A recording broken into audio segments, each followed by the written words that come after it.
Buenos días. Vayan conmigo a Santiago, al libro de Santiago. Estamos siguiendo con nuestro estudio en Santiago, el capítulo 2. Estamos hoy día en Santiago, capítulo 2, los versículos 10 al 13. Santiago 2, 10 al 13.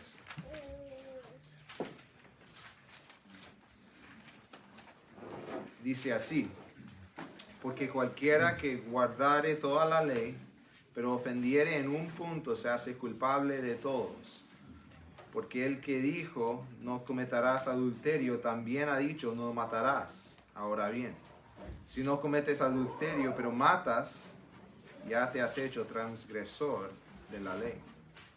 Así hablad y así haced como los que habéis de ser juzgados por la ley de la libertad. Porque juicio sin misericordia se hará con aquel que no hiciere misericordia, y la misericordia triunfa sobre el juicio. Oramos. Dios, te damos las gracias por tu palabra, Señor, que nos puede aclarar las preguntas que podemos tener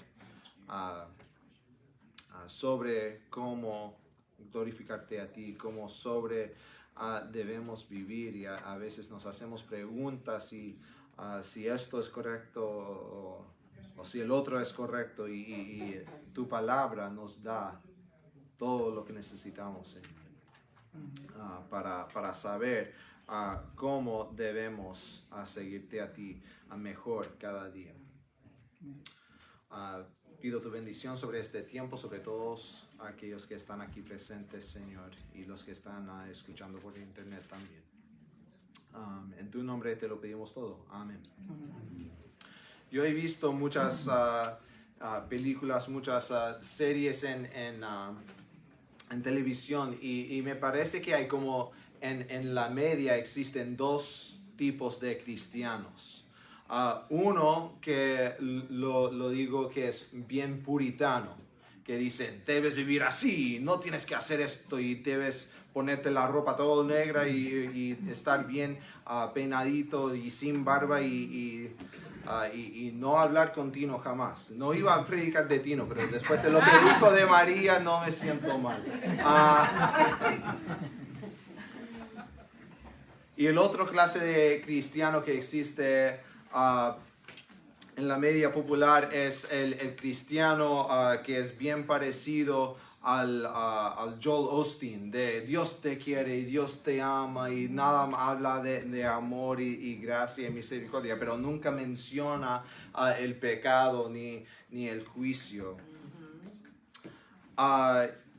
Y a veces cuando yo trabajaba en un lugar secular, al saber que yo era cristiano, me preguntaban muchas veces, ¿cuál tipo de cristiano eres tú? Y yo dije, bueno, que las dos están mal. Y entonces dicen, pero ¿cuál es el correcto? ¿Cuál es el juicio, el que uno debe vivir siempre en santidad, o que tenemos que tener gracia y misericordia? Y yo digo que, bueno, los dos predicadores existen, los dos, algunas cosas lo tienen bien, pero también lo tienen mal, porque todo va junto, y este pasaje de hoy día habla de eso.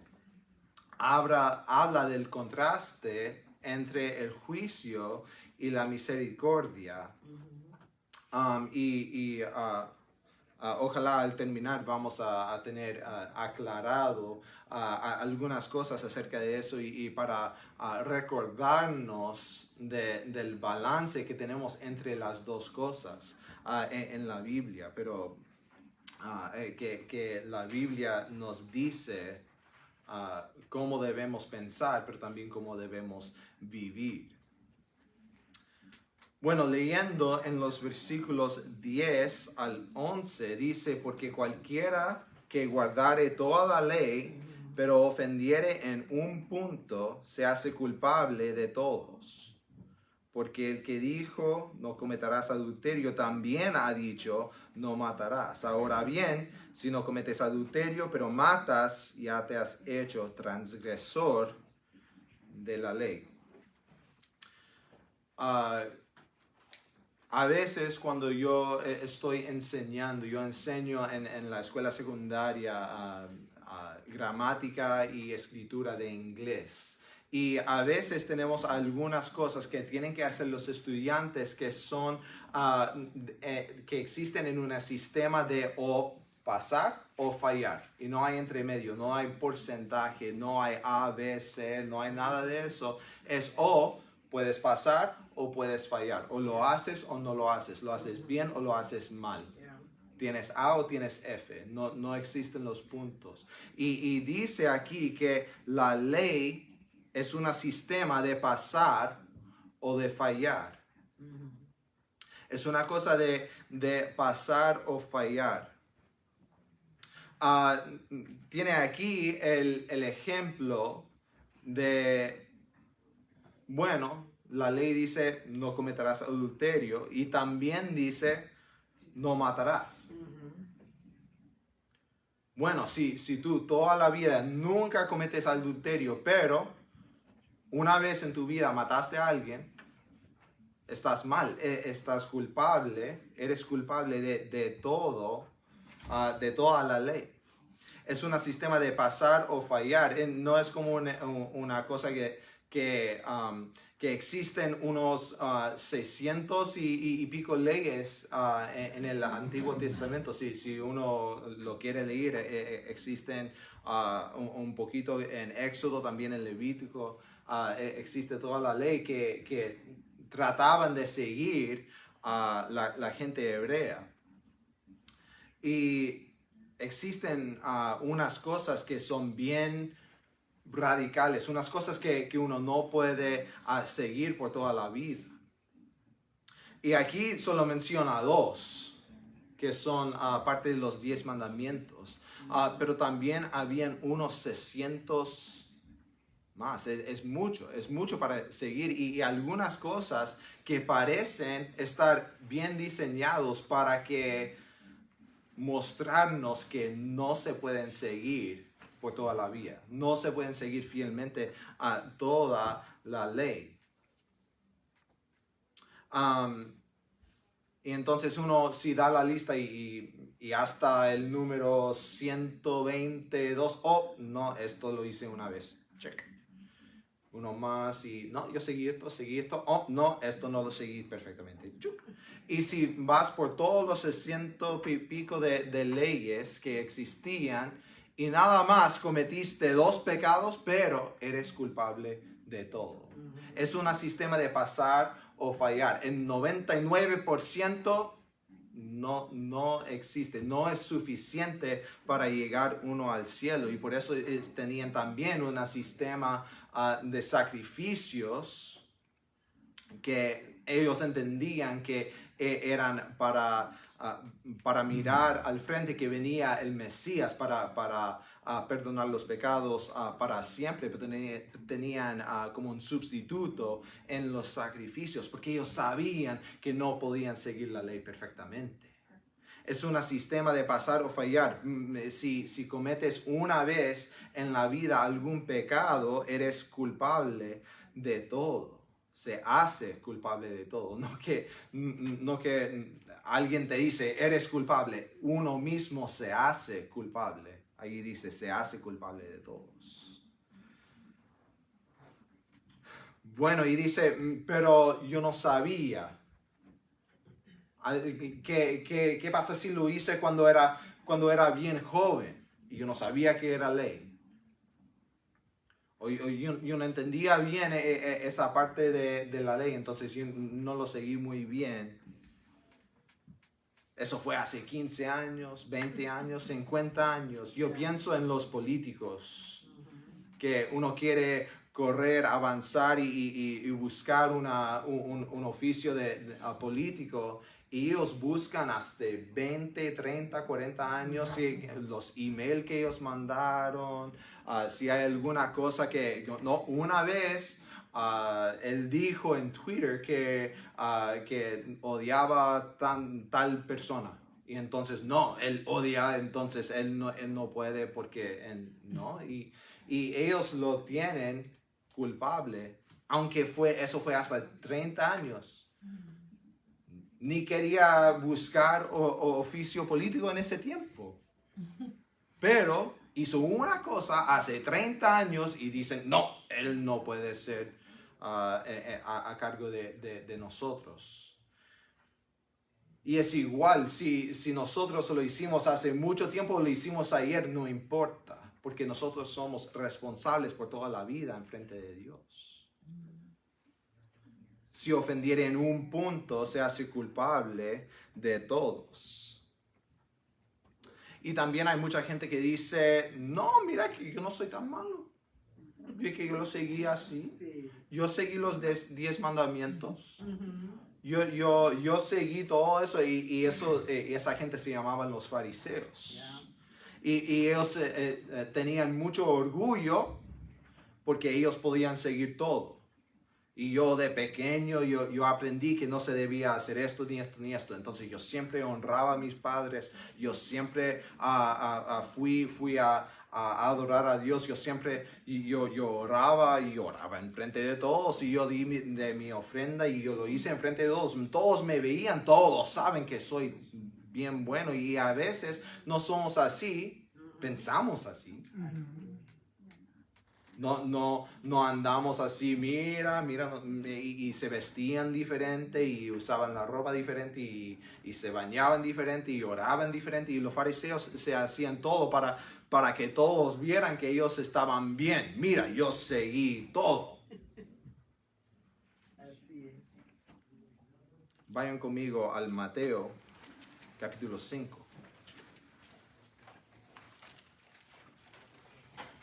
Jesús hablaba de eso porque él sabía que existía gente así. También él sabía que íbamos a existir nosotros, porque de repente pasamos también por la vida y nosotros pensamos, mira, yo no soy tan malo. Yo hace un mes que tuve un pensamiento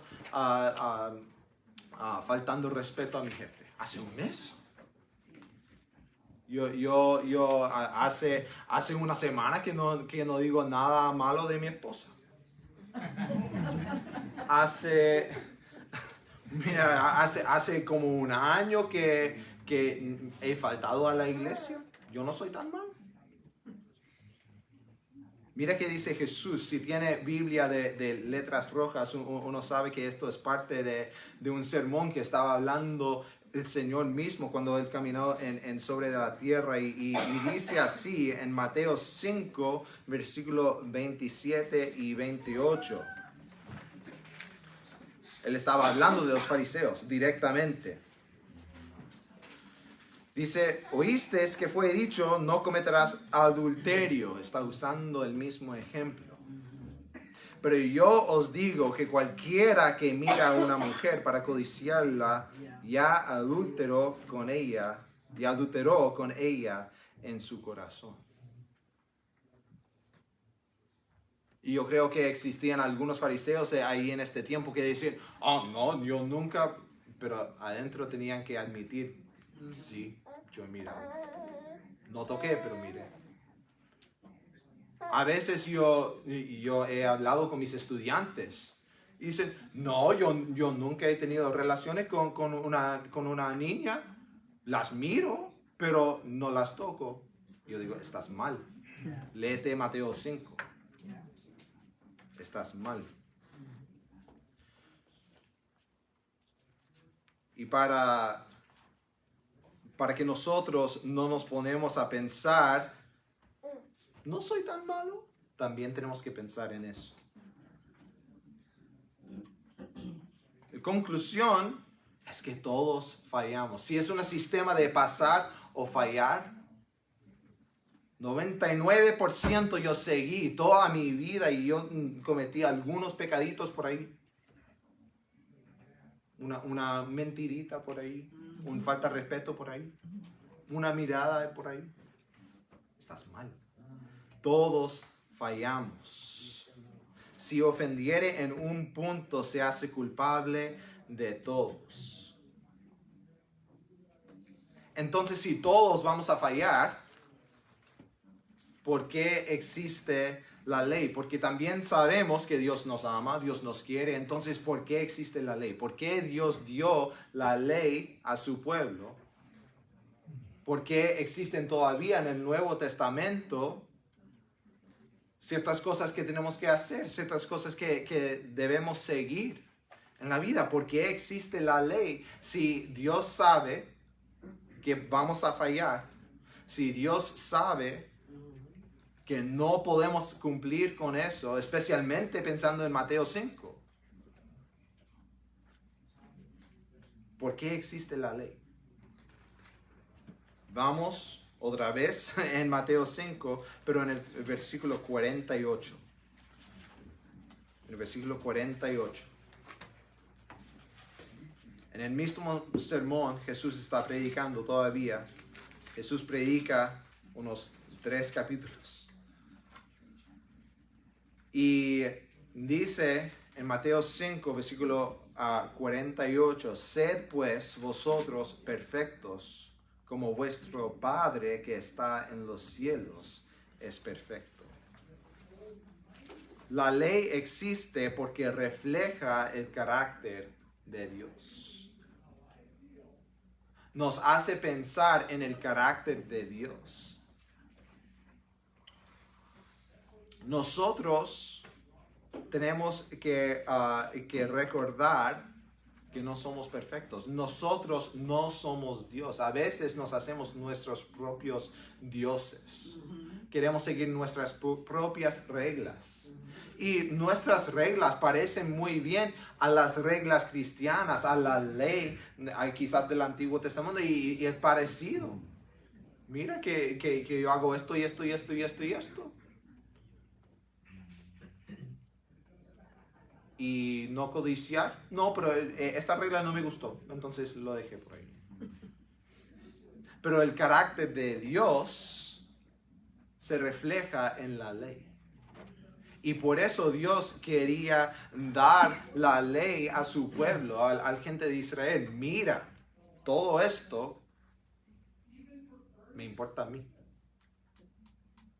También varias de esas leyes se repiten en el Nuevo Testamento. Y algunas otras, como en Mateo 5, cuando Jesús dijo, mira, no cometerás adulterio, está bien, pero tampoco tienes que mirar a una mujer para codiciarla. Se repite, pero también se pone un poquito más difícil. Porque el pensamiento, batalla del cerebro, es mucho más difícil de pelear. Pero la ley refleja el carácter de Dios. Esto nos hace pensar, mira, si a todo esto le importa a Dios, Dios es perfecto. Para seguir todo eso uno tiene que ser perfecto. Pero todo eso le importa a Dios y eso es parte de lo que importa a Dios. Nosotros ni podemos entender la mente de Dios. Es solamente una parte. Y si todo eso ni lo podemos hacer, la ley nos enseña sobre el carácter de Dios. Y también, siguiendo al paso siguiente, lógicamente nos muestra que necesitamos un Salvador. Como en el Antiguo Testamento ellos tenían un sistema de sacrificios, porque este sistema de sacrificios era un sustituto, porque ellos entendían que venía el Mesías. Ellos lo entendían. Quizás algunos no, quizás lo hacían como una manera de cultural, para yo estar bien con Dios, yo hago todo esto y yo sacrifico, no, pero ellos entendían que venía el Mesías, entonces ellos sabían que el sacrificio era un sustituto para cuando viniera nuestro Salvador, cuando viniera Jesús, para hacer el sacrificio final. Pero la ley lo del Antiguo Testamento y también lo que se repite en el Nuevo Testamento, la ley existe para mostrarnos que necesitamos un Salvador. Si es un sistema de pasar o fallar y todos fallamos, es donde estamos. No vamos al cielo, nos vamos al infierno, todos. Hasta el más santito de los puritanos y los fariseos, hasta el más, el que menos peca, todos. Porque alguna vez en tus pensamientos, en tus acciones, quizás nadie lo vio, pero Dios lo vio y Dios sabe lo que estás pensando. La ley refleja el carácter de Dios, nos enseña sobre el carácter de Dios y también nos apunta a la cruz. Nos muestra que necesitamos un Salvador. Tenemos que recordar que necesitamos un Salvador, porque todos somos los héroes en nuestras propias historias. Me gustan las películas de superhéroe, pero me gustan mejor los de Marvel que los de DC. Porque los de DC, todos los malitos son bien malitos. Les voy a destruir a todos. Pero los malos en las películas Marvel, ellos piensan que están bien. Bueno, están un poquito chuecos de la cabeza, pero ellos piensan que están bien, aunque están mal. Y nosotros somos iguales. Pensamos que estamos bien, aun cuando estamos mal. Entonces tenemos que recordar que no somos los héroes. Cuando yo vivía en el sur, mi pastor dijo, lo difícil de dar el evangelio en el estado de Georgia es que para hacer que alguien esté hallado, tienes que primero convencerlo que está perdido. Porque todos pensaban, no, yo fui a tal iglesia bautista y tanto y tanto y tanto desde mi niñez. Mi padre fue cristiano, mis abuelos, mis bisabuelos. Venimos con los peregrinos. Por supuesto soy cristiano. Pero antes de darles el evangelio, uno le tiene que convencer. No, mira, no estás bien con Dios. Porque son una especie de fariseo moderno. No, que yo siempre fui a la escuela dominical. Yo solo tomo un poquito. Tienes que estar perdido para estar hallado. Y bien importante es el concepto clave del pasaje. La necesidad de ley es bien importante. Es bien importante la ley porque nos refleja el carácter de Dios, nos enseña del carácter de Dios y nos apunta a la cruz. Pero tenemos que recordar que la ley es un espejo para vernos a nosotros mismos. No es un microscopio para yo buscar el pecado del hermano Eddie. Amén. Ni siquiera de mi esposo. No es un microscopio, no es una especie de esos magnificadores que usan los detectives para buscar qué está mal, qué está mal, qué está mal. Es un espejo para reflejar a uno mismo. Hay que recordar eso. Es como cuando tenemos el turno, cuando cambia la tema un poquito entre los versículos 10 y 11 a los versículos 12 y 13. Y dice, así hablad y así haced. ¿Cómo? Dice, como los que habéis de ser juzgados por la ley de la libertad. Porque Dios nos da gracia.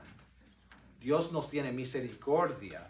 Debemos de hablar y hacer como corresponde a la gracia. Como corresponde a la misericordia. Si estamos en un sistema de pasar o fallar, fallamos todos. Tenemos que recordar la ley porque nos apunta a Dios y a la cruz. Pero después, recordando que somos salvos por gracia, recordando que somos salvos por la misericordia de Dios, tenemos que después, versículo 12, así hablad y así haced como los que habéis de ser juzgados por la ley de la libertad. Tratar a todos con misericordia. Dice el versículo 13, porque juicio sin misericordia se hará con aquel que no hiciere misericordia. Si uno no tiene misericordia, como ya habíamos aprendido hace algunas semanas, si alguien viene y se ve mal, está vestido mal, apesta, entonces lo mandamos para atrás. O decimos, mejor búsquete una iglesia donde estarás más cómodo. Estamos mal. Pero juicio sin misericordia se hará con aquel que no hiciere misericordia. Y dice, y la misericordia triunfa sobre el juicio. Porque Dios nos tiene misericordia. Nosotros podemos tratar de juzgar a la gente, pero eso está mal. Mira, si uno quiere juzgar a los demás, si uno quiere tener juicio sobre los demás, te estás sometiendo a la sistema del juicio. Te estás sometiendo a la ley. Problema, uno no puede seguir la ley. Uno no lo puede seguir perfectamente. Entonces, si tú quieres juzgar a otros, si tú quieres vivir bajo este juicio, estás mal. Porque tú tampoco puedes seguirlo perfectamente. No seas un cristiano doble estándar. Existen muchos cristianos que son de doble estándar, que ellos miran y bromeando yo continuo nos decimos pecador, pecador, pecador. Pero existen cristianos que realmente andan así, mirando a los demás. Este pecador, no, no, la falda bien corta, no, pecadora. Él, no, él escucha la música que es bien fuerte y no me gusta, es pecador. Él se fue temprano del servicio para ver a los Packers. Es pecador. Y nosotros juzgamos, pero después cuando hablan a nosotros, decimos, no, mira que Dios tiene gracia de mí. Entonces, no, tú no me puedes juzgar, porque yo estoy bajo la gracia. Pero tenemos así un doble estándar. Queremos someter a todos los demás abajo del sistema del juicio, y para nosotros queremos misericordia. Y no debe ser así. Así hablad y así haced como los que habéis de ser juzgados por la ley de la libertad, la misericordia. ¿Y por qué? Lo dice al final. Y la misericordia triunfa sobre el juicio. Si tú vas a jugar en un partido de fútbol y tú sabes con 100% de certeza que este equipo va a ganar, vas a jugar con este equipo, ¿cierto? ¿Para qué uno quiere jugar con el equipo que va a perder? Si tú sabes, mira, este equipo va a ganar, entonces uno quiere jugar aquí porque uno quiere ganar. Pero hay cristianos que quieren jugar aquí. No, yo quiero juzgar, es más divertido. Es más entretenido hablar de los demás, los chismes. Mira, no, pecador, pecadora. Pero dice aquí, está en la Biblia, 100% de certeza, la misericordia triunfa sobre el juicio. Entonces, ¿cuál es la aplicación? Que la ley es importante. Es el punto 2, es la aplicación. La ley es bien importante porque refleja el carácter de Dios, nos habla del carácter de Dios. Los que nada más predican sobre el Nuevo Testamento como que me da una especie de, no sé, no me gusta, porque también en el Antiguo Testamento, que es parte de la Biblia, también tenemos que entenderlo para aprender del carácter de Dios. Cuando él estaba con la gente y hablaba con ellos directamente, que también lo hace en el Nuevo Testamento, por eso lo tenemos. Tenemos que entenderlo, porque tenemos que entender el carácter de Dios. Tenemos que recordar que necesitamos un Salvador.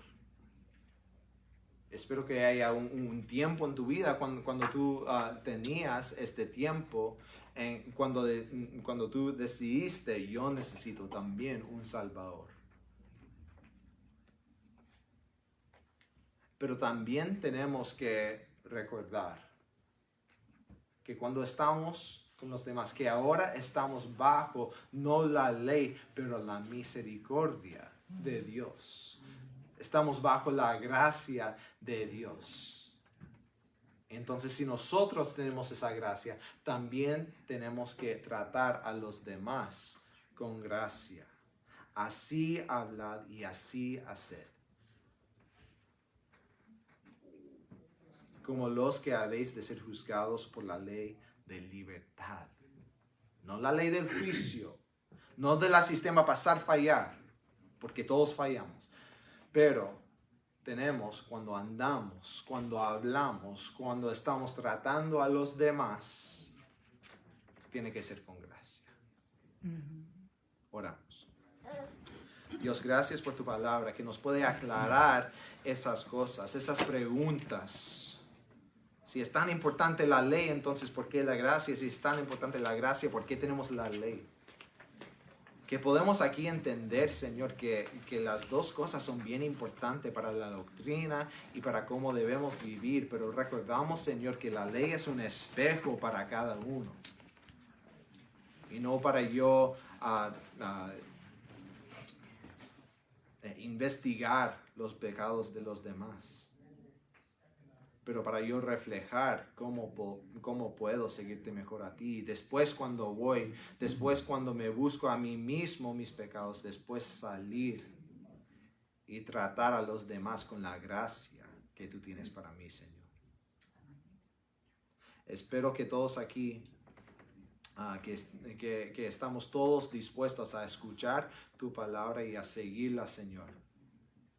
Que seamos una iglesia que te sigue a ti, entendiendo tu carácter, reflejando para vivir en santidad, pero andando con gracia y con misericordia para los que nos alrededor, Señor.